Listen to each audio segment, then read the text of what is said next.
Habib bin Muhammad al-Ajami al-Bashri adalah sufi Persia yang tinggal di Bashrah. Sebelum mendapat hidayah, ia dikenal kaya raya dan suka membanggakan hartanya. Orang-orang sampai menghindar jika melihatnya.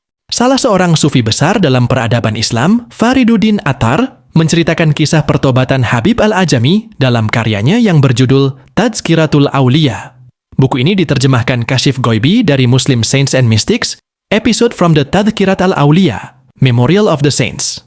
Diceritakan, setiap hari Habib al-Ajami keliling kota untuk menagih utang piutangnya. Bila tidak mendapat angsuran dari langganannya, ia akan menuntut uang ganti rugi dengan dalih sepatunya menjadi aus di perjalanan. Cara ini membuatnya bisa menutup biaya hidup sehari-hari. Pada suatu ketika, ia mendatangi rumah salah seorang yang berutang kepadanya. Namun orang itu tak ada di rumah. Habib al-Ajami kemudian menagih utang kepada orang tersebut. Wanita itu mengatakan tidak memiliki apapun. Namun, ia baru saja menyembelih seekor kambing dan lehernya masih tersisa. Jika engkau mau, akan kuberikan kepadamu, kata wanita itu. Si lintah darat menerimanya dan meminta wanita itu memasaknya. Sayangnya wanita itu tidak punya minyak dan roti untuk memasaknya. Al-Ajami lalu membawakan minyak dan roti, tapi ia minta wanita itu membayar gantinya.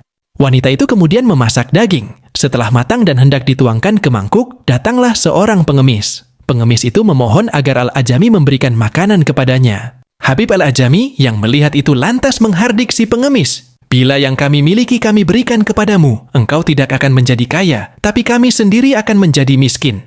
Pengemis yang kecewa lalu memohon kepada si wanita agar mau memberikan sedikit daging. Wanita itu lalu membuka tutup belanga dan kaget bukan main melihat daging yang ia masak berubah menjadi darah hitam. Dengan wajah pucat pasi, ia memanggil Habib al-Ajami. Lihatlah apa yang telah menimpa diri kita karena ribamu yang terkutuk dan hardikanmu kepada si pengemis. Ucap wanita itu kepada Habib al-Ajami seraya menangis. Melihat kejadian itu, dada Habib al-Ajami terbakar api penyesalan yang tidak akan pernah padam seumur hidupnya. Keesokan harinya, Habib mendatangi orang-orang yang berutang kepadanya. Di perjalanan, ia bertemu anak-anak sedang bermain.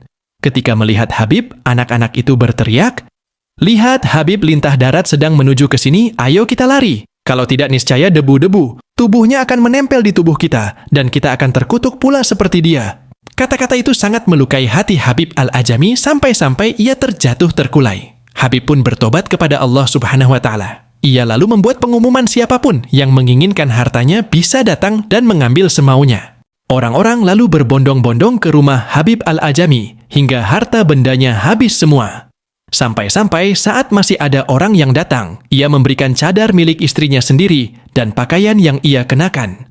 Dengan tubuh yang terbuka, Habib al-Ajami meninggalkan rumah dan menyepi ke sebuah pertapaan di pinggir sungai Eufrat. Siang malam ia beribadah kepada Allah Subhanahu wa Ta'ala dan berguru kepada Hasan al-Bashri. Waktu terus berlalu, Habib dalam jalan pertobatannya itu benar-benar dalam keadaan fakir. Di sisi lain, sang istri masih tetap menuntut nafkah darinya. Setiap pagi, Habib pergi ke pertapaan untuk mengabdikan dirinya kepada Allah Subhanahu wa Ta'ala dan pulang saat malam tiba. Di mana sebenarnya engkau bekerja sehingga tak ada sesuatu pun yang engkau bawa pulang? Desak istrinya. Aku bekerja pada seseorang yang sangat pemurah. Sedemikian pemurahnya ia, sehingga aku malu meminta sesuatu kepadanya. Apabila saatnya nanti, pasti ia akan memberi, karena seperti apa katanya sendiri, 10 hari sekali, engkau akan membayar upahmu. Jawab Habib. Pada hari ke-10, batin Habib mulai terusik. Ia bingung apa yang akan ia berikan untuk istrinya. Allah Subhanahu wa Ta'ala lalu mengutus pesuruhnya yang berwujud manusia dan seorang pemuda gagah ke rumah Habib.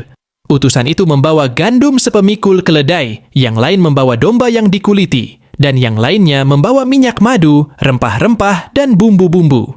Pemuda itu lalu mengetuk pintu dan dibukakan oleh istri Habib. Pemuda itu menyampaikan maksudnya, "Majikan kami telah menyuruh kami untuk mengantarkan barang-barang ini. Sampaikan kepada Habib.